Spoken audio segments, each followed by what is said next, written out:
Graças e paz, irmãos. Amém? Vamos abrir nossas Bíblias hoje em Jó, capítulo 1, versículo 1.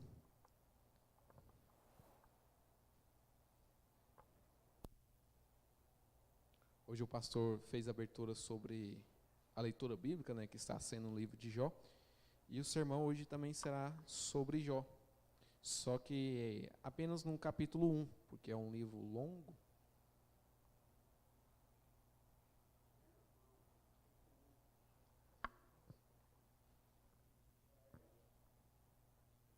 Ótimo. Amém? E diz assim: havia um homem na terra de Uz, cujo nome era Jó, homem íntegro e reto, temente a Deus e que desviava-se do mal. Senhor Deus, ó Pai, obrigado, ó Deus, porque santo é o Senhor, Deus. Graças te damos, ó Pai, e louvamos o teu santo nome, ó Pai, que maravilhoso é o Senhor, Deus. Que nessa noite, ó Pai, o Senhor venha quebrantar os nossos corações, que o Senhor venha falar em nossos corações, ó Pai. Que a tua palavra, ó Deus, não volte vazia, ó Pai. Fale conosco, ó Pai. Me use, ó Deus, como instrumento, ó Pai. Estamos aqui, ó Deus, para te louvar, para te engrandecer, Deus. Que somente o Senhor deve ser glorificado e somente o Senhor é santo, ó Deus. Em nome do Senhor Jesus Cristo, ó Deus.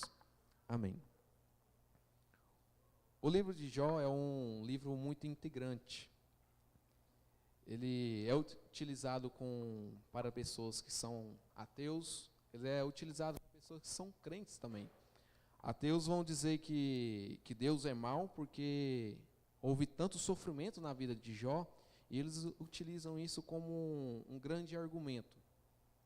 E alguns coaches da internet vão dizer que se você está sofrendo agora, é porque quando você estiver velho, você será rico. Essa é a conclusão que muitos chegam. Mas essa não é a lição que o livro de Jó traz para nós. O livro inteiro ele vem trazer grandes lições e várias lições, desde o versículo 1 até o último capítulo, o seu último versículo. Todos esses versículos estão trazendo ensinamentos e a palavra de Deus. O capítulo 1 ele inicia dizendo com quem é esse homem, quem era Jó. E aí, o que entendemos sobre a história de Jó é que Jó sofreu, que Jó perdeu tudo e que depois Jó ganhou tudo em dobro. Essa é a história que conhecemos de Jó. Mas a história de Jó não é apenas isso, ela é grandiosa, ela é uma grande história, que cada versículo está contando uma lição. E o que fica notório no livro de Jó é o seu sofrimento. E afinal, de quem deu esse sofrimento a Jó? De quem vem essa autoridade de fazer que Jó sofra? De quem vem a autoridade do sofrimento existir na terra? E o livro de Jó, no versículo 1, vem um relato de um homem de bom coração. Jó era um bom homem. Algumas Bíblias vão trazer que Jó era perfeito. Pensa em algumas traduções trazer isso, que você é um homem perfeito. Outras traduções vão trazer que Jó era um homem íntegro, que era um homem reto, que era um homem temente a Deus, que servia a Deus. Ele não era um simples crente que iria à igreja ofertar por obrigação, louvar por obrigação. Não, Jó era íntegro, ele era reto. Ele tinha temor diante do Deus que ele estava. Ele era tão reto e tão íntegro que ele oferecia ofertas, os holocaustos, não somente para Deus perdoar os pecados deles, mas sim dos seus filhos também. Ele vai oferecer holocaustos, sacrifícios a Deus, ofertas a Deus, para os corações dos seus filhos que poderiam pecar. Nem era um ato físico, mas só do seu coração, do coração dos seus filhos, está sondando o pecado. Jó realmente ele era um bom pai. Ele se preocupava com seus filhos, com o que os seus filhos estavam aprendendo. E ele aparentemente cumpriu bem o seu papel. Na história de Jó, os irmãos estão ali reunidos e geralmente uma grande família que tem vários irmãos, geralmente eles são brigados.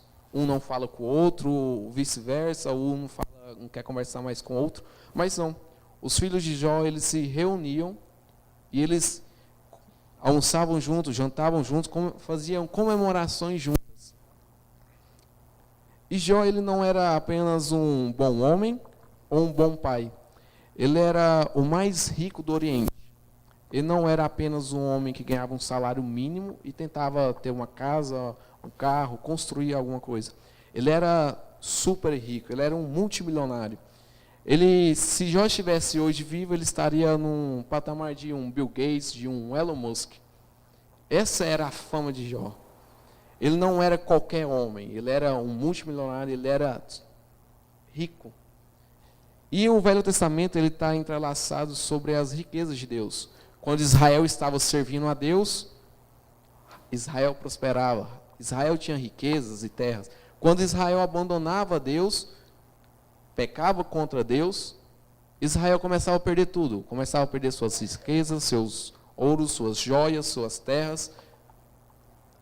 Então, o que chegamos à conclusão é que Jó era um bom homem. Ele servia a Deus, ele era íntegro, ele era reto. Ele era um bom pai, ensinou seus filhos. Ele não era uma pessoa que amava o seu dinheiro ou as suas riquezas. Ele servia a Deus e Deus o dava cada dia mais terras e mais servos e mais animais para que ele fosse bem na vida, ele fosse bom na vida. E é integrante porque o que está por trás de nossas vidas é o nosso Deus. Quando se inicia o segundo ato do capítulo 1, vemos agora um cenário no céu. Satanás está perante Deus. E chama atenção porque Satanás ele foi expulso do céu. E mesmo assim ele tem que prestar contas a Deus. Ele tem que ir a Deus. Estavam ali, a Bíblia vai dizer que estavam reunidos os filhos de Deus. E isso quer dizer que os anjos estavam ali, louvando, engrandecendo a Deus. E Satanás aparece ali e ele não diz nada. Pensamos que é Satanás que quer mexer com a vida de Jó. Mas não, é Deus em que começa o diálogo. Deus vai dizer, onde você estava? E Satanás vai responder que ele estava andando sobre a terra, que estava vagando sobre a terra. E Deus, ele dá um cutucão no diabo. É como se fosse aquela pessoa que é ótima em tudo e gosta de humilhar as pessoas. Lógico que essa não era a intenção de Deus, mas sim, era para chamar o diabo para um diálogo. Onde ele disse, viste meu servo Jó? É Deus que começa o diálogo, é Ele quem apresenta Jó a Satanás, é Ele que apresenta, você está vendo ali? Aquele servo que se chama Jó, que é um homem íntegro, um homem reto, um homem que se desvia do mal, um homem que não tem seu coração corrompido. Lógico que Jó era pecador, mas ele estava ali a todo momento buscando a presença de Deus e tinha temor e tremor diante de Deus. E aí é Deus quem começa a provocar, começa o seu diálogo. E Satanás, ele, com sua audácia e sua maldade em seu coração, ele compara Deus com um clássico político brasileiro. Ele vai dizer para Deus que, sim, eu vi o seu servo Jó, mas ele só te serve porque você dá tudo para ele. Você dá bens, você dá riqueza, você dá vários filhos. É por isso que ele te serve. E um político brasileiro, ele funciona assim. Ele é o menor, só que o maior oferece dinheiro para ele. Ó, se você votar em tal projeto, eu te amarei, eu ficarei com você. É disso que Satanás acusa Deus, que Deus comprava Jó, que Deus estava ali a todo momento comprando a vida de Jó. Jó só servia a Deus porque Deus o dava tudo. E essa resposta de Satanás, Deus então quer colocar à prova. Deus olha para ele e diz, então faz assim, você pode tocar nele, não pode tocar nele, mas pode retirar todas as coisas dele, pode fazer o que você quiser, pode estender a sua mão sobre ele, mas a regra que fica é, você não toque na vida dele. Você não tem autoridade para tocar na vida de Jó. E assim começa o sofrimento de Jó. um sofrimento não vindo da parte do diabo, mas vindo da parte de Deus. É Deus em que dá sofrimento a Jó. Alguns vão dizer que Deus não deu sofrimento a Jó, foi Satanás, mas o relato bíblico é que foi Deus. Alguns vão dizer que ali no Éden, Adão comeu aquele fruto e Deus não sabia, que ele foi pego de surpresa. Eu fico às vezes imaginando Deus olhando para Jesus, acorda Jesus que o Adão ali fez bobeira. Jesus acorda porque o Jó está sofrendo por Satanás. E alguns vão dizer ainda que a pandemia não foi feita por Deus. E é dolorido ouvir isso, mas sim, a pandemia é feita por Deus. Esse sermão já tem alguns meses que estavam planejando ele, e é dolorido saber que é Deus quem planeja todas as coisas. É difícil saber que no ano de 2 anos atrás foi Deus quem mandou um vírus, e que levou tantas pessoas, levou entes queridos, levou nossos irmãos de igreja, irmãos físicos, pais, mães, filhos. E é difícil entender por que Deus manda esse sofrimento. É difícil entender por que tem uma senhora ali de 80 anos no hospital, sofrendo de câncer, e ela não morre. Ela está ali a todos os dias sofrendo, sentindo dor, a morfina não faz mais efeito, e não compreendemos por que ela está sofrendo. Às vezes, em nossa caminhada cristã, sofremos de depressão, sofremos de ansiedade, que é os mais famosos, e não compreendemos por que estamos sofrendo daquilo. Olhamos para Deus e, não foi Deus em que mandou. Mas sim, se você está sofrendo algo, se você está com depressão, ansiedade, ou algo do tipo, sim, veio da parte da autoridade de Deus. Se seu filho está gripado, seu filho está com pneumonia, Deus autorizou isso. E não compreendemos o porquê que um Deus tão bom e soberano traz sofrimentos aos seus filhos. Olhamos para a vida de Jó e culpamos Satanás, mas não foi o culpado, era Satanás. Achamos que ele que tinha autoridade para fazer as dores em Jó. Mas quem autorizou as dores foi o próprio Deus. E às vezes culpamos a Deus.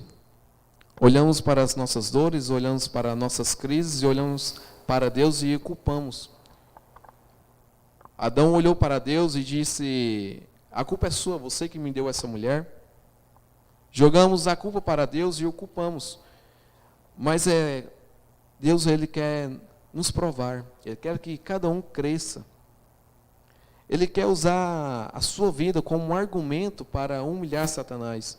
Ele usou Jó ali, vistes meu servo Jó, era como um argumento para humilhar que Satanás não era nada. E é assim que Ele está fazendo com cada um de nós que somos seus filhos. Deus nos usa e mostra para Satanás, assim, olha, não importa o que você faça, aquele meu filho é fiel a mim. Aquele filho me ama, não porque eu dou as coisas a ele, porque ele é próspero, mas ele me ama, independente do que aconteça. John Piper, ele escreveu um livro na pandemia, e se eu não me engano até o pastor colocou no grupo da igreja, e a conclusão do John Piper é que Deus mandou a pandemia.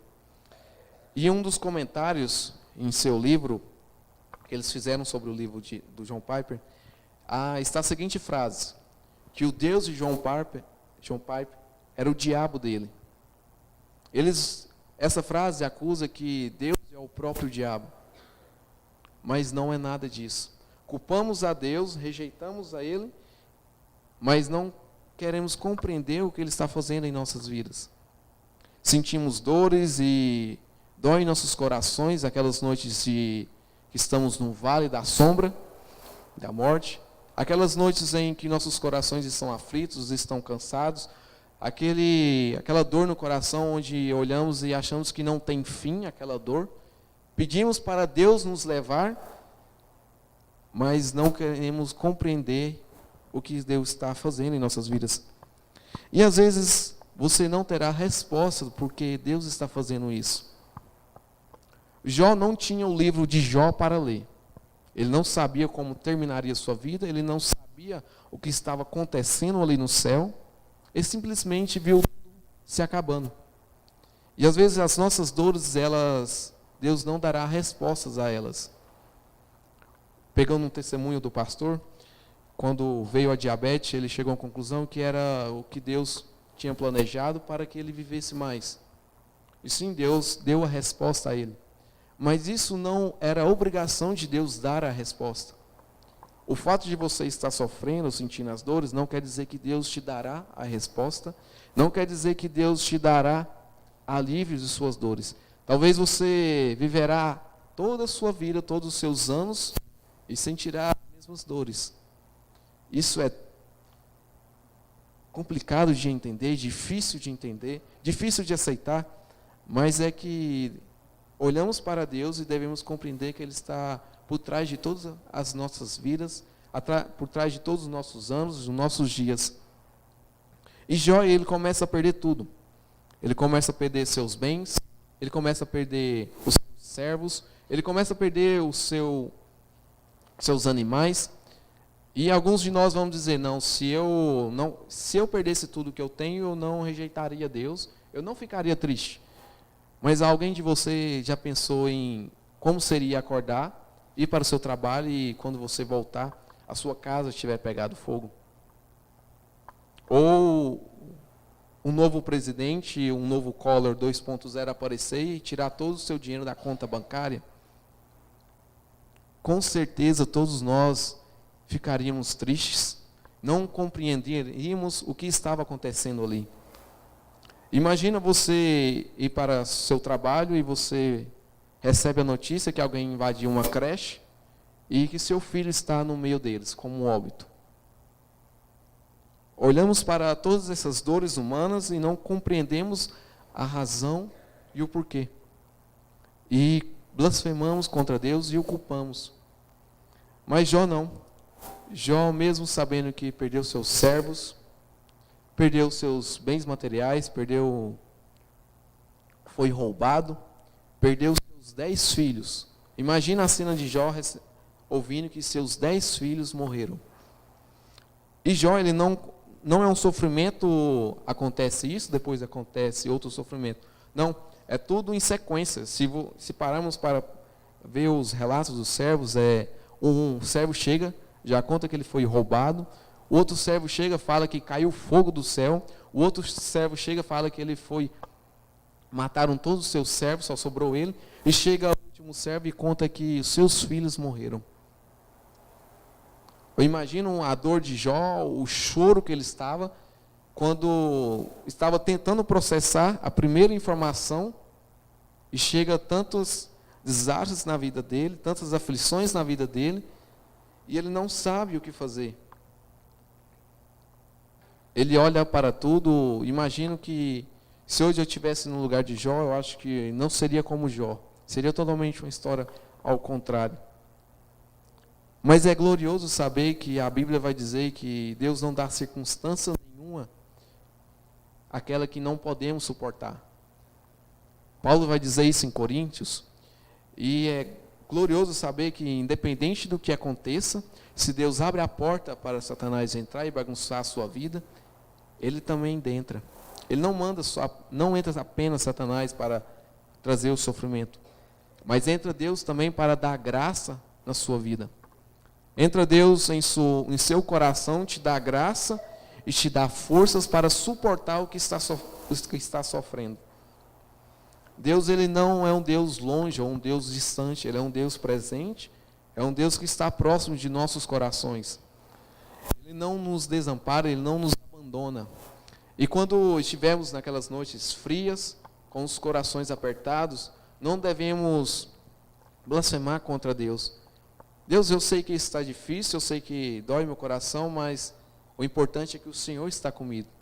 O importante é que cada dia que passa, o Senhor tem me dado graça e mais graça para suportar o que estou passando. Não é a graça salvífica de Cristo, mas sim aquela aquela paz que Paulo fala. Mas sim forças para suportar tudo que está acontecendo. Deus não nos abandona, Ele não nos deixa sozinhos. A felicidade de nossas dores e de minhas dores é saber que Deus não nos abandona. É saber que Deus olhou para Jesus Cristo e teve que moê-lo naquela cruz. Um teólogo ele vai dizer que quanto mais nos aproximamos de Deus, mais chegamos perto de Deus, mais você irá sofrer. Ele vai usar Jesus Cristo como argumento que o homem que esteve mais perto de Deus foi Cristo, mais próximo de Deus, e foi o homem quem mais sofreu. Foi o homem que carregou nossos pecados, foi o homem que teve que dizer, Senhor, Senhor, por que me abandonastes naquela cruz? Foi o homem que foi humilhado perante todos aqueles pecadores. E se estamos diante de Deus, isso não quer dizer que não sofreremos, que não vamos sentir dor, que não vamos sofrer ou passar noites em claro, tomando medicamento para não se afundar numa ansiedade, numa depressão. E essa é a felicidade que nós temos que alcançar. A felicidade de olharmos para Deus e dizer, Deus, me dê forças para suportar isso. Deus, me dê entendimento para suportar todas essas coisas. E às vezes Deus nunca vai dizer um motivo porque você está sofrendo. Às vezes vamos sofrer, mas Deus não vai dar a resposta. Jó, no livro, ele vai questionar a Deus diversas vezes e Deus não dá resposta nenhuma. Deus fica em silêncio e a resposta que Deus dá a Jó é: você estava ali quando eu fiz o firmamento? Você estava ali quando eu separei os mares? Você estava ali quando eu criei Adão e Eva? Não, você não estava ali. Então não é obrigação de Deus dar a resposta. Não é obrigação de Deus dizer, por que você está sofrendo? E isso não é, se pararmos para pensar, isso não é o importante. O importante é estar junto de Deus, mesmo nas aflições, mesmo nas dores, é olhar para Deus e dizer que o Senhor é bom.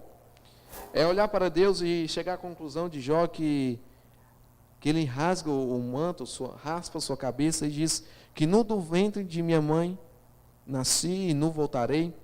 Tudo que o Senhor me deu, o Senhor tomou.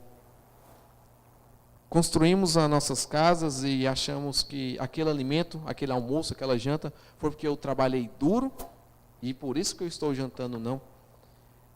Se você tem um bom salário, você pode dizer assim, não, eu trabalho todos os dias, eu me esforço, eu sou um bom funcionário, por isso que eu mereço e por isso esse salário.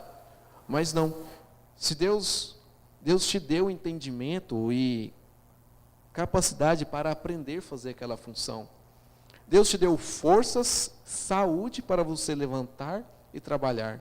Deus te deu um filho, uma filha, não porque você queria, mas sim porque Deus planejou.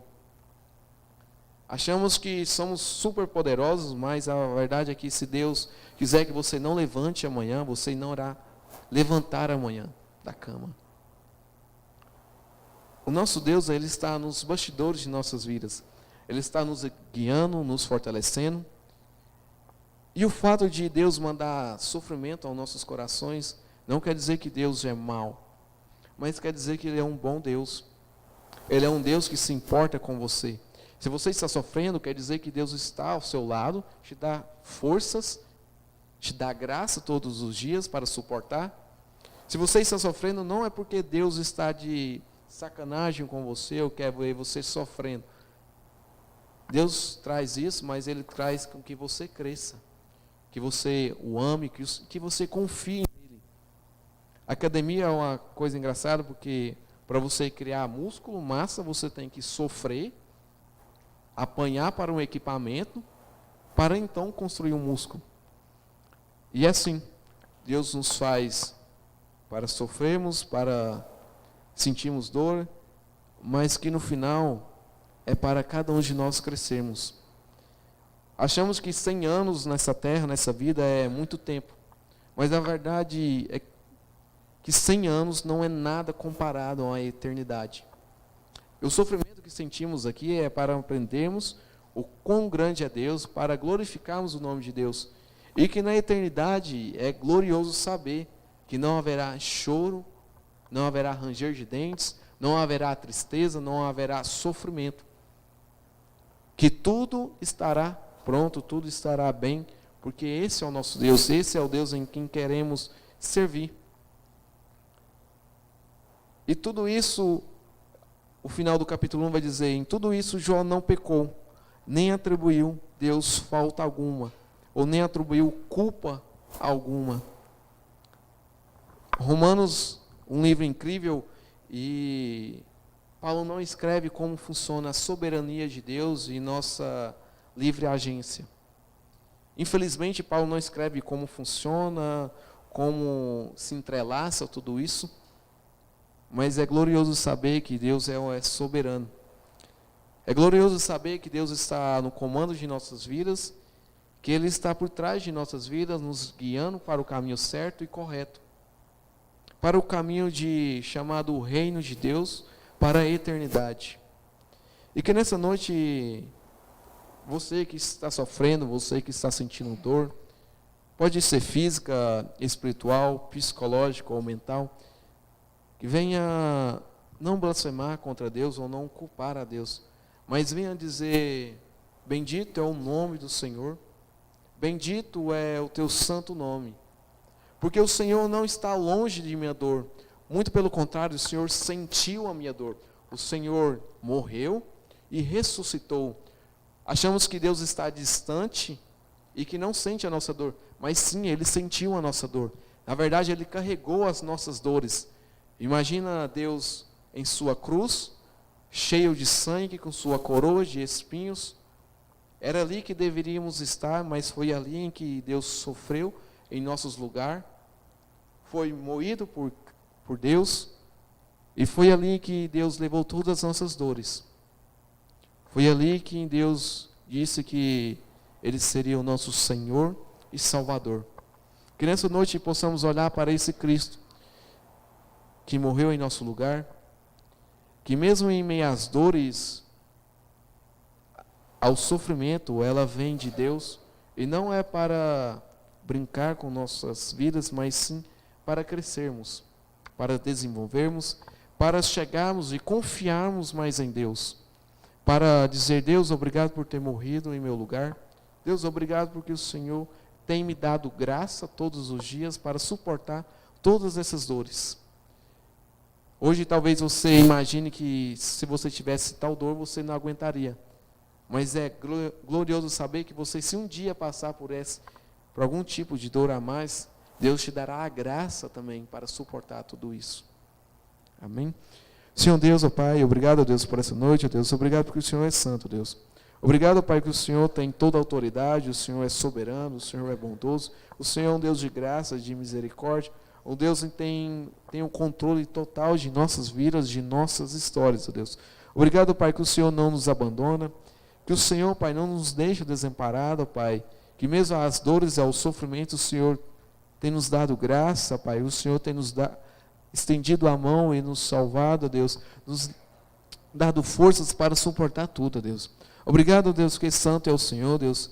Não precisamos, ó Pai, de entender os motivos ou compreendermos, ó Pai, porque o Senhor não é obrigado a nada, Deus.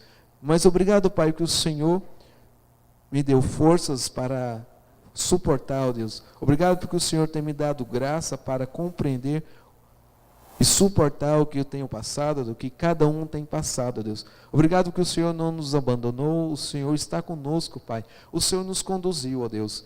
Obrigado porque o Senhor é santo e continue falando em nossos corações, ó Deus. Em nome do Senhor Jesus Cristo, ó Deus. Amém. Ministério de louvor.